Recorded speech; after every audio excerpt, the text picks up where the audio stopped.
Motive is always good at taking obvious stories and busting them open. This week's episode, Angels with Dirty Faces, is a prime example of that.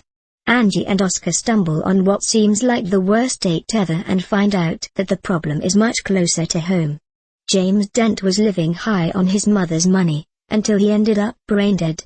The person responsible is his mother's nurse, Peter Ward, Paul Campbell. Angie and Oscar arrive just as James is being taken into an ambulance, having been found handcuffed to a chair with a belt around his neck. It seems like a pretty open and shut case, but of course it isn't, or this would be a pretty short show.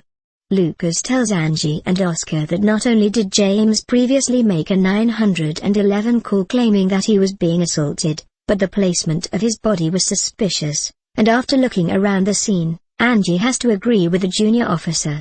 Before they can probe too much around the crime scene, though, they're brought to the hospital, where Betty tells them that asphyxiation caused the brain death. No surprise there.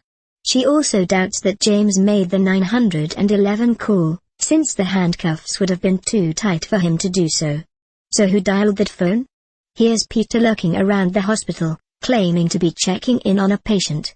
If that means making sure he's dead, maybe. He easily gets into the restricted access area and inside James' room, but thankfully Betty is there to stop him from any hijinks.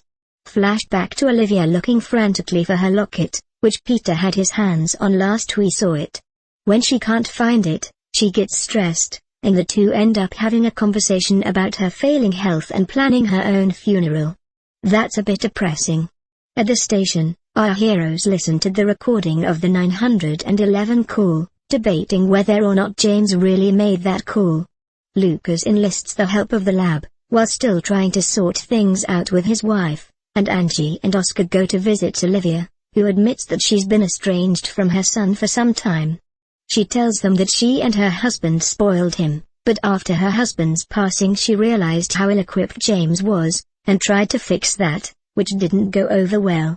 We see a flashback to Peter walking in as James talks to his mother about borrowing money from her. She refuses to loan him any more than she already has, and Peter pretends he didn't hear any of this.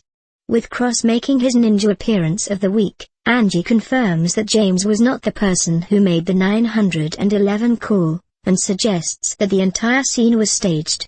She presents this theory to Betty, who agrees that it makes sense.